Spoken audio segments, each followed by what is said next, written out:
Salut, moi c'est Noz et bienvenue sur ma chaîne. Aujourd'hui j'ai envie de te parler de Chainsaw Man, ou plutôt j'ai envie de découvrir Chainsaw Man parce que je les ai pas encore lus et j'ai envie de réagir un petit peu à chaud, te partager mes avis, ce que j'en pense. Pour la petite histoire, on me l'a conseillé dans les commentaires de YouTube. Je m'y suis intéressé, j'ai regardé des vidéos et c'est un manga qui m'attire tant par les dessins que son côté un peu gore, un peu singulier. Je t'avoue que j'attends plutôt d'être surpris par ce manga en bien, j'espère que c'est pas du gore pour le gore ou des trucs un peu gratuits sans aucun sens, sans réel propos. De toute façon je vais vite le voir, mais bref, c'est parti.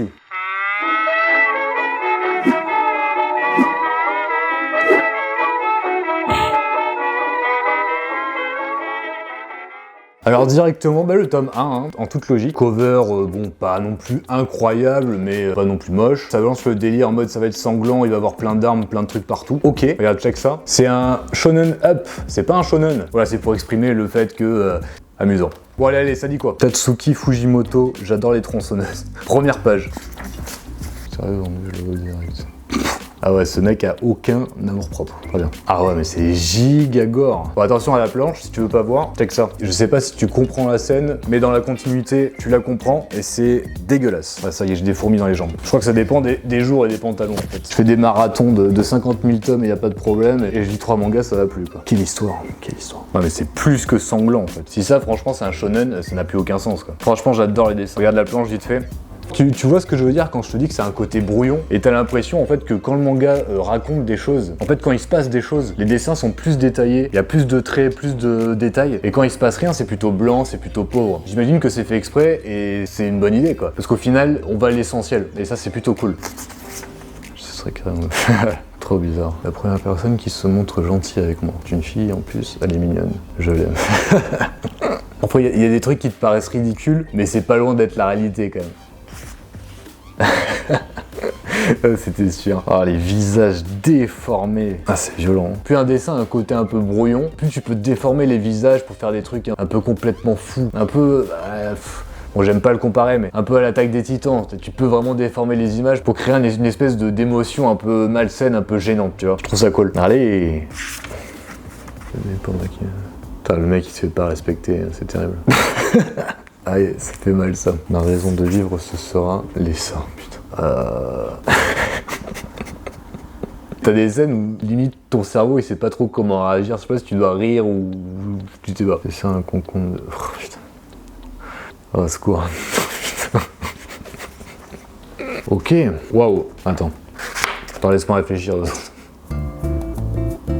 Bon, la bonne nouvelle, c'est que ce tome m'a surpris, clairement, mais mon cerveau n'avait pas les outils pour traiter cette lecture, honnêtement. Attends, déjà, je change de position. Alors, c'est gratuitement gore, ultra dégueulasse, il y a des allusions sexuelles un peu partout. Le protagoniste a rien dans la vie, même pas d'amour-propre, d'ailleurs, et c'est génial. Personnellement, j'ai trouvé ça génial, je me suis pris au jeu. La lecture est ultra fluide, ultra rapide. S'il y avait un petit défaut, c'est que des fois, les cases sont moyennement lisibles, il y a tellement d'action et de sang que c'est dur de s'y retrouver, mais ça a son charme, honnêtement. Je pense que ça peut être très bon. Alors c'est que le premier tome, mais ouais. Déjà l'univers est assez basique et assez simpliste. Tu vois, t'as des démons en fait qui sont alliés à des espèces d'éléments. Ça peut être un démon tronçonneuse, un démon concombre. Et suivant l'élément, en fait, il est plus ou moins fort, tu vois. Ce qui fait que tu comprends tout très vite. C'est très simple. En fait, ça peut créer plein de situations et plein de choses différentes. Et ça peut être super cool. Et en plus de ça, j'ai l'impression qu'il y a une profondeur dans ce manga. Bon, c'est pas pour faire le mec, tu vois, mais c'est... Alors, ça peut paraître bizarre vu la jaquette et vu la narration du machin. En fait, j'ai l'impression que ça parle de rêve, si tu veux, et de leur absurdité un petit peu. À quel moment un rêve est légitime, à quel moment il l'est pas, pourquoi il est légitime, pourquoi il l'est pas, etc. J'ai l'impression que ça traite de ça, et si le manga va vers ça, ça peut être super intéressant. Outre le fait que ça va être marrant parce qu'il y aura du gore, du dégueulasse, des gags un peu salaces. C'est le tome 1, hein, mais pour moi ce tome 1 est clairement validé. Il met un peu les bases, ça passe super bien quoi. Si chaque tome est aussi surprenant que celui-là, et aussi too much dans son côté vice un petit peu, il y a moyen que ce soit un régal. Allez, on enchaîne sur le tome 2.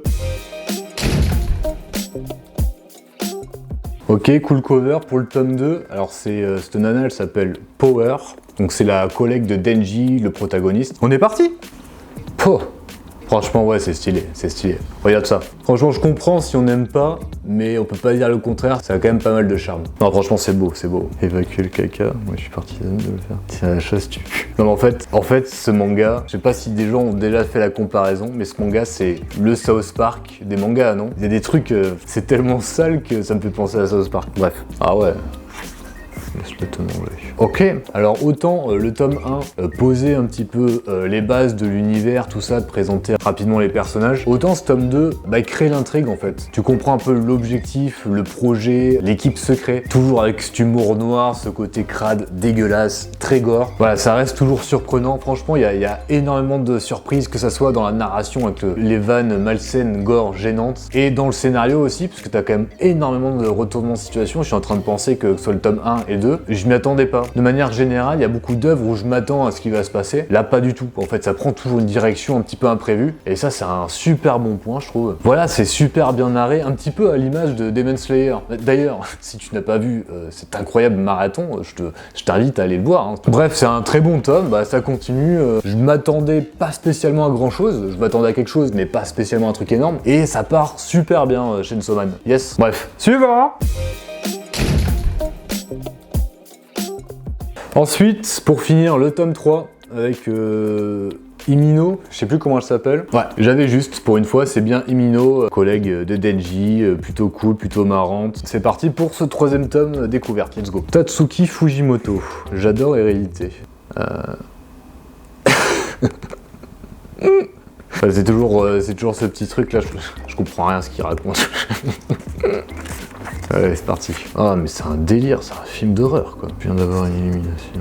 Ah ouais, je me répète, mais les planches travaillées, c'est-à-dire les planches un petit peu d'action, sont vraiment cool. J'accroche de fou avec le style. Bon, ça, c'est carrément pas sa langue. Oh, putain. Et je viens de voir un humain vomir dans la bouche d'un autre humain. Alors attention, je te montre la plante, t'as pas les nerfs accrochés, regarde pas. Regarde, check ça. Voilà. Oui, il y a des choses comme ça dans ce manga. Ça, c'est 100% shonen next-gen. Hein. Oh. Toujours plus. Enfin, pas... Eh, ce tome est ouf. Sérieux? Alors attends, changement de position encore une fois. Donc franchement, il se passe énormément de choses dans ce tome 3, des retournements de situation, t'as tout plein de trucs, je vais pas rentrer dans les détails pour éviter de te spoiler au cas où. Bon, avant toute chose, cette lecture, hein, public averti à 100%, c'est dégueulasse, enfin t'as compris, mais même si t'es adulte hein, ou quoi, c'est pour public averti à fond. Faut aimer un peu ce côté humour noir, un peu sardonique parfois, un peu crade, enfin tout ce que tu veux, mais c'est vraiment ultra exagéré. Bon, voilà, si t'aimes South Park par exemple, et si t'aimes les mangas, je suis persuadé que Chainsaw Man, tu vas surkiffer. Mais bref, pour te parler de ma lecture, c'est un manga très sympa, où il se passe énormément de choses en 3 tomes. T'as tout plein de retournements de situation tout le temps, des combats vraiment très gore, très puissants, super cool et agréable à lire, même si parfois, j'avoue, certaines planches sont un peu dures à déchiffrer tellement il y en a partout. Et ce qui est super important de parler, c'est les émotions que ça te procure, et ça te crée vraiment des émotions malsaines, gênantes. Si t'aimes un peu le frisson, avoir des émotions un peu négatives, on va dire, ça te les crée. Enfin, pour moi, ça te les crée clairement. La surprise un peu crados, enfin voilà, tu comprends ce que je veux te dire. Et de plus, t'es aspiré par l'histoire, 3 tomes, tu vois, tu mets quand même un moment à lire. Je sais pas combien de temps j'ai mis pour lire tout ça, mais ça passe super vite, c'est vraiment agréable. C'est un bondel, quoi, c'est un bondel. Donc voilà, une lecture qui est pas pour tout le monde. Si tu es quelqu'un d'averti, de manière générale, et physiquement, tu es majeur, ou j'en sais rien, enfin, tu es averti. C'est un bon délire, ça change, c'est original, singulier. Les dessins, je pense que c'est soit on aime, soit on n'aime pas. Je crois même que globalement, le manga, c'est soit t'aimes pas. Donc je te conseille, si t'hésites, à te prendre d'abord le tome 1 et à voir par toi-même si c'est ton délire ou si pas du tout ça l'est pas. Pour ma part, c'est évident que je vais le continuer. En plus, là, la fin du tome 3 te donne envie de continuer de fou parce que t'as des choses un peu auxquelles tu t'attends pas et t'as envie de savoir voilà, la suite, hein, normal. Bon ben voilà, Chainsaw Man c'est fait, c'est vu, ça va être continué encore une fois et c'est déjà la fin de cette vidéo. Donc n'hésite pas comme d'habitude à liker, à t'abonner et à commenter, ça me fait toujours très plaisir. N'hésite pas à aller checker ma page Instagram aussi. Si l'envie tu as, hein, c'est pas français mais peu importe. Je te dis à dimanche prochain qui sera normalement ma vidéo achat manga, donc ça va être super cool. Bye.